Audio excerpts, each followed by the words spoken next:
Welcome everyone. Thanks a lot for staying with us. You're watching Plain Speak with me, Shivani Gupta. Donald Trump is at it again, and with it, the Congress party in India. After Trump claims that Indian Prime Minister has given him an assurance to stop buying Russian oil, the Congress party has jumped immediately into this diplomatic row, attacking the PM of giving in to US pressures. Trump's claims have achieved a level of notoriety that even his own citizens take them with a pinch of salt. So why should any Indian party keep his word above its own government's? That's the big question.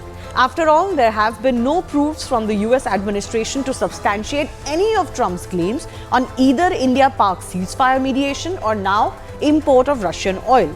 In fact, all evidence and statements by third parties prove Pakistan begged US and Saudi Arabia to save them from Indian military's wrath, and eventually their DGMO called us. Similarly, all evidence presents a very different reality on Russian oil. India has not denied that they are keen to expand their oil portfolio. But that doesn't mean that India will do so by giving up any of its own interests. The fact that the Indo-US trade deal hasn't moved forward, or the fact that US imposed 50% tariffs on India, prove that India did not give in. But despite that, some in the country are running on a campaign that allege that Prime Minister Narendra Modi is weak. Will that work? Will the public buy that? We take that and more with our guest joining us in just a bit. But first up, let's break down this entire story for you. Last evening, US President Donald Trump indicated there was dissatisfaction that he has said earlier as well, with India continuing to buy oil from Russia despite global tensions and sanctions.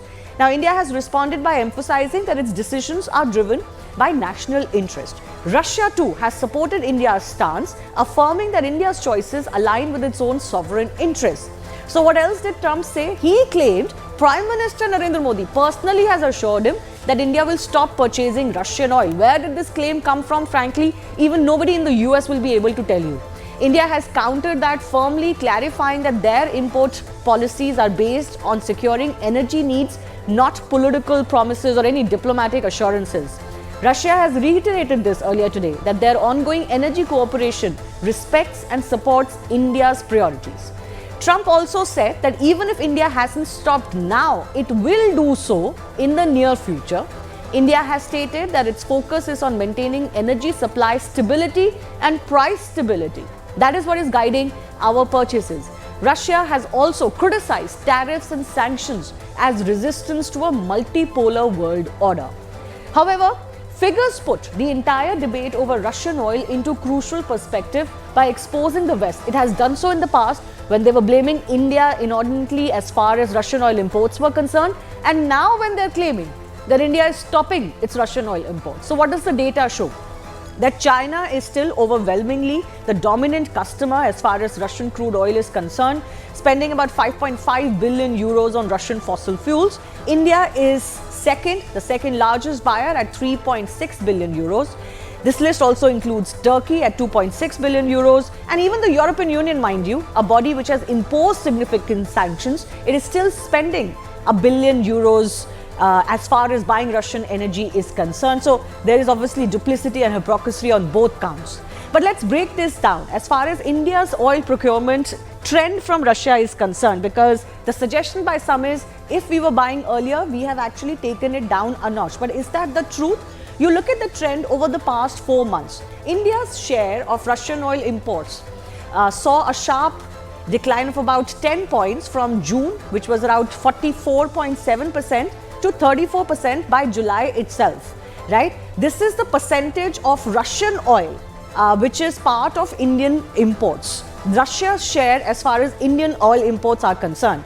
But in August, the Russian share was back up at 37.8%, and in September again it maintains a consistency, staying at about 34%. So there is nothing to suggest that there has been some massive decline in the amount of Russian oil that we were importing at the behest of the US, or even to placate the US. Even as India has said that they are willing to diversify their oil portfolio, that doesn't mean that they have given into any demands. There is no concrete proof to suggest that.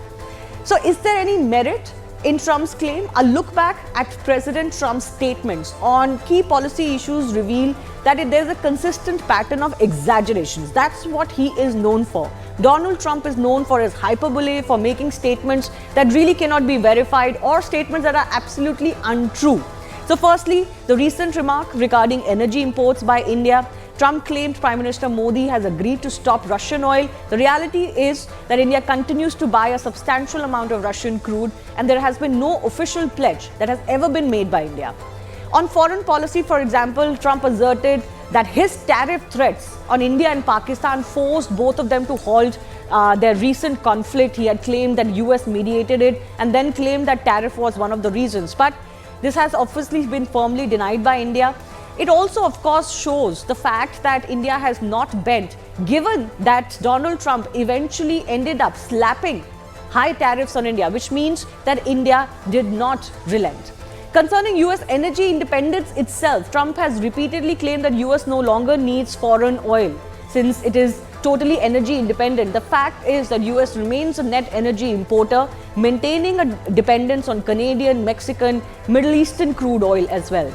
Lastly, for example, on consumer costs, Trump has claimed to his domestic audience that gas is below $2 in several US states. The reality is, or the fact is, that during the same period, gas has averaged above $2 to $3 in most states, with grocery and energy prices consistently on the rise. So it's not just about what he says internationally, even domestically, a lot of his claims have been debunked. But it comes to the question of why Russian oil is so important, both for America and for us. Russian oil is significant for India, especially in the current global energy and geopolitical landscape, which is why India is very clear it is not going to give in. Firstly, it helps India in diversifying its oil sources, lowering dependence on certain countries, reducing its risk in this volatile geopolitical world. Sanctions have made Russian oil cheaper, helping India cut its energy costs. It's a large country with a large number of people. India's growing energy demand also requires stable supplies, which Russia is providing. India's oil trade with Russia is, of course, a very key component of its strategic ties with Russia, which India will not dilute just to please US. And Indian refineries are also suited to process Russian crude oil, which is something that they're doing. Every time Trump makes a claim, though, the Congress jumps in to question the center, and that is the big political debate in India. Once again, Rahul Gandhi accused the Prime Minister of being scared of Trump. He has posed questions which, again, do not match the reality, both in terms of what the Indian government have said and ground reality in India. So, for example, Rahul Gandhi has claimed today that Prime Minister has allowed Trump to dictate India on oil purchases. But the fact is that India is continuing to purchase from Russia. There hasn't been any significant dip as far as that is concerned, as I've shown. Rahul says that Modi sends congratulatory messages despite the fact that Donald Trump has been snubbing the Indian Prime Minister. But what's the reality? It's actually Trump who called Prime Minister on his birthday to break the ice and vowed to boost ties, indicating a cordial and strong level of personal and diplomatic engagement. Rahul has questioned the cancellation of Finance Minister's visit to America. Not that that means anything as far as US is concerned, but the fact is that the Finance Minister cancelled that visit after Pahalgam attack, showing the cancellation was due to more a domestic security reason. Rahul, for example, has questioned the reason why Prime Minister skipped the recent Sharm el-Sheikh summit in Egypt. The fact is that Prime Minister skipped it because it was a strategic counter to Pakistan, suggesting the decision was more a deliberate diplomatic move than anything else. And in hindsight, it has turned out to be an absolutely correct decision to make, given how foreign leaders, heads of states were treated at that meeting. Finally, Rahul has claimed that the Prime Minister does not contradict Donald Trump since Operation Sindoor and since the fallout of this entire mediation claim. But fact is that the Indian Prime Minister has made statements. He has categorically said that it is Pakistan that asked India for that ceasefire. So with all of this in mind, the big question today is that even as Trump is making his oil bluff or his diplomatic bluffs, his business bluff for India and other countries, why should Indian parties trust America more than its own government? That debate is coming up.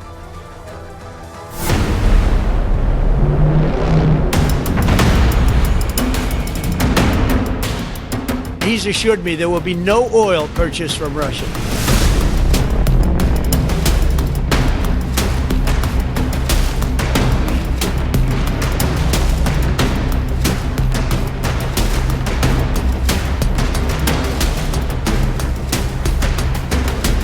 Indian government is, as I said, is acting having in mind the interests, the national interests of this country.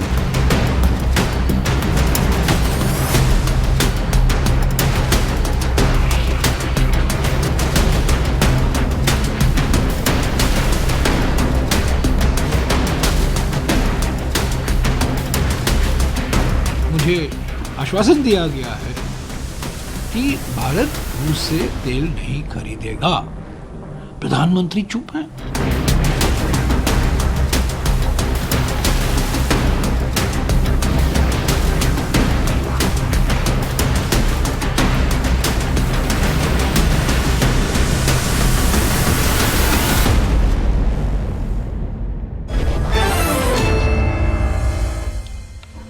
Let's go across to our guest joining us, Karan Verma, political analyst, Anmol Panwar, spokesperson of the Aam Aadmi Party with us. Rajiv Dogra is former diplomat and Tara Karta, former director of NSCS, is also with us. Anmol, I begin with you. How does it look if Indian parties, just to score a point domestically against the Prime Minister, start parroting what the US President is saying? His remarks on Indian economy earlier and now his claims that India is, stopping Russian oil imports, even though the truth is completely devoid in his statements.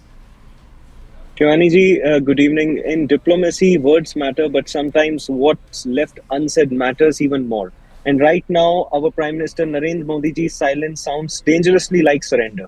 History will not remember the fine print of MEA's bland statement which they have given today. It will remember that when a president of United States of America, Donald Trump, mocked our country time and again, our Prime Minister chose silence. When the US President Donald Trump repeatedly claimed that Prime Minister has assured him that there will be no oil purchases from Russia, the statement should have been immediately prompted a firm and unambiguous denial from the Prime Minister this is the first itself. time. One second. Anmol, this is the first time he has claimed this, that India has made any such assurance. So far, he and his lieutenants, if I can call them that, his advisors and aides, were only attacking India for not listening to them. Now, suddenly, Shivani one day, Donald Trump wakes up and says, we have assured him. God only knows where this assurance has been given. Why are you putting so much weightage to what he's saying? Even in the past, Shivani ji, we have seen that when Donald Trump imposed tariffs on India, 25% and then again 25%, instead of retaliating firmly, our Prime Minister chose to remove import duty on cotton. 11% import duties were removed. And when the farmers protested against that in Gujarat, they were put behind bars. Our party leaders were put behind bars. हजारों किसान जो वहां पे protest कर रहे हैं इसके खिलाफ, because Americans have flooded our market. और जो जायज बात है, किसान अपनी आवाज उठा रहे हैं तो उन्हें जेल में डाला जा रहा है. Okay. What kind of diplomacy is this? Okay, one second. Let's just stick to the subject. You are saying there's no denial today. There's no rejection is a denial today. There's no reaffirmation of India's independent right to decide where it should buy its energy from. No, but so many facts that I have put in front of you, can anyone deny them? When India denied, the Indian MEA denied so many times that this ceasefire was mediated between India and Pakistan, that Pakistan DGMO asked Indian DGMO for the ceasefire, did US ever deny? Trump says one thing, but the US administration has never denied the fact that this mediation never happened. Even our Prime Minister never took the name of President Donald Trump, and even he didn't deny.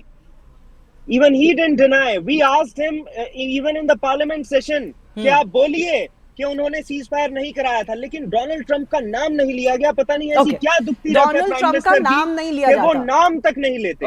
And this carefully drafted bland statement by the MEA, it mentions that it's only a bureaucratic line which says broad basing and diversifying energy sources, along with a mention of expanding import with the United States. ये कहाँ पे कह रहा है कि जी नहीं हम तो रशिया से खरीदेंगे, ये तो बल्कि कह रहे हैं कि हम यूएस से खरीदेंगे. Okay, fair enough. There isn't a categorical denial of what the US president has claimed. And secondly, if Prime Minister's name itself is being dragged in current by the US president, should the Indian Prime Minister not respond? It's become about his name now.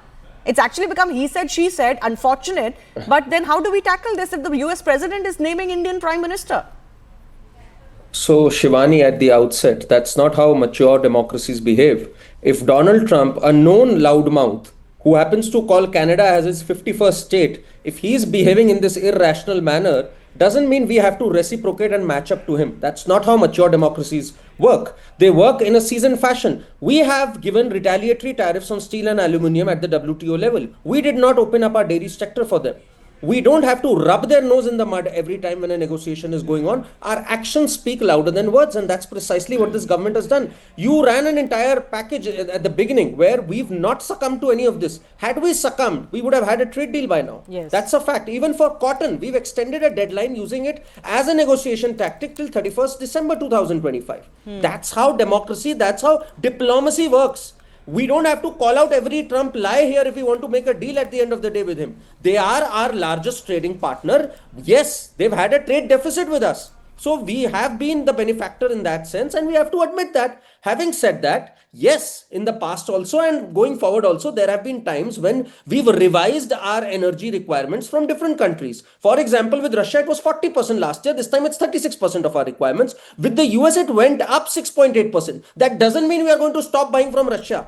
Donald Trump is known to gaslight and come up with such hideous statements time and again. Few days back, he said, who is this fool who has hired this Federal Reserve? Turns out it was Donald Trump in 2017 who had hired Powell. So we can't be taking Donald Trump literally. The fact is this opposition is extremely irresponsible. The moment Donald Trump said it's a dead economy, they lapped it up. Yes. Rahul Gandhi went on to say our economy is dead even though it was growing at 7.8%. The moment Donald Trump said, oh, I created this, they ran this entire Narendra surrender campaign. When in fact our DGMO is on record saying that it was the Pakistan DGMO who had called and begged for a cessation of operations. No, forget that. It's not just what India has said. Everything that our authorities are saying, that exactly. They want a mano clash, by the way, between Donald Trump and Narendra Modi, but that doesn't benefit India in any way. So restraint on our side, they don't care about it. Should not be seen as weakness. They don't care about India benefiting from it. That's what my position is. They do not care about our country. They want to see our country go down if in that process Modi fails. Okay, and Anmol, you want to address that the opposition seems to be salivating at the fact that Narendra Modi's personal prestige may come down, ignoring the fact that this is more about the country versus a foreign country. You see the kind of belligerent mood that Donald Trump is in. That's not helping anybody in the world, forget India. But why, put the domestic politics of it above what is national interest? Shivani ji, I find it quite amazing that even the BJP spokesperson today are not defending Modi's failed foreign policy. That's why they are not present on your debate. Secondly, if you'll go through Narendra Modi ji's Twitter timeline, you'll see that in the past 2 months, he has tweeted 4 times on Gaza. He has congratulated Donald Trump. He has tweeted more than 7 times about Donald Trump, whether it's birthday greeting or a routine bilateral talk or call or a ceremonial statement. He never misses an opportunity. But when it comes to defending India's dignity, India's sovereignty, his courage vanishes. एक बार भी Donald Trump के बारे में ये नहीं लिखा कि भाई साहब आपने मीडिएशन नहीं कराया था. एक बार भी ये नहीं लिखा उन्होंने कि रशिया से हम इंपोर्ट जो है ऑयल का बंद नहीं करेंगे. लेकिन और सारी बातों पे उनके लिए बोलने के लिए बहुत कुछ है, लेकिन जब देश की बात आए तब नहीं बोलते वो. You have a fair point, and I think it is very clear as far as the Indian government is concerned. They're not going to do it Donald Trump's way. There's a certain way Indian bureaucracy functions, Indian diplomacy functions. They're going to stick to that. They're not going to change it just because they have, a joker in the pack in the name of Donald Trump. Also, you are very conveniently forgetting that India has made very bold moves when it comes to reigniting its relationship with China, vis-a-vis all BRICS countries, when it comes to making it clear to America that we are not going to bend as far as our strategic interests are concerned. I don't think we can look at it in isolation of what Modi has said or has not said and forget everything else. But Rajiv Dogra, I want to come to you. Is it a fair criticism that this MEA statement is too generic, too banal? It is Indian diplomacy at its best or worst, whichever way you want to put it. There is no categorical denial of what the US president claimed. Well, firstly, I don't want to get into the domestic politics. Sure. Secondly, I'm not advocating anything on MEA's behalf. I am independent in my views, and I'll list why I am saying what I am saying. And most of it would be in support of what MEA has done and the Indian government has done. So let me make these caveats clear. Firstly, Donald Trump's character. He lives, according to all analysts, psychologists, he lives in a parallel universe of his own where the real world does not matter.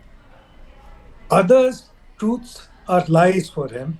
His lies are truth for him, is truth for him, and it should be accepted as truth by everyone else. We saw the way it happened in Sharm el-Sheikh when, prime ministers who should have some kind of a self-respect Yes. were acting like schoolboys saying, yes, sir, 3 bags full, sir. Yes. As far as this issue is concerned of oil is not the only issue that Trump is driving at. He has a bigger agenda in mind. But before I come to that bigger agenda, let me also compare what the other 3 countries are doing. India, along with China, Russia, and Brazil, are the only countries which have stood up to Trump. Chinese Xi Jinping has not made even a single statement in response to whatever Trump has been saying. His Foreign Office spokesperson issues the statement as and when it is necessary, and that too on very select occasions. As far as Russia is concerned, Russian spokesperson, Putin's spokesperson, occasionally pipes up with something just to say that, stop being ridiculous. Putin has never made any personal remark or contradicted Trump because he knows what kind of a fish he is, Trump is. Brazil has another way of dealing with Trump, and Brazil again has gone ahead, imprisoned the former president, Bolsonaro, without caring for what Trump feels. As far as India is concerned, let me put some facts on ground. Number one, Rosneft has a big refinery in Jamnagar. As a Russian refinery, they need to import Russian oil. That stands to logic. I mean, otherwise, what will be Indian sovereignty for? That if you cannot give the foreign investor freedom of his purchase, then you are a puppet country. India has big stakes in Russian oil fields. Sakhalin, for example, about $1 billion+ are stuck there because of the American cussedness. So should we just say yes, sir, every time Trump dreams of something? Oil, as I said earlier also, is just the beginning. Trump's main aim is that India should stop its arms purchases from Russia so that it can be dependent entirely on America and at America's whims. If America does not supply us jet engines, so be it. We have to be very patient, wait for years.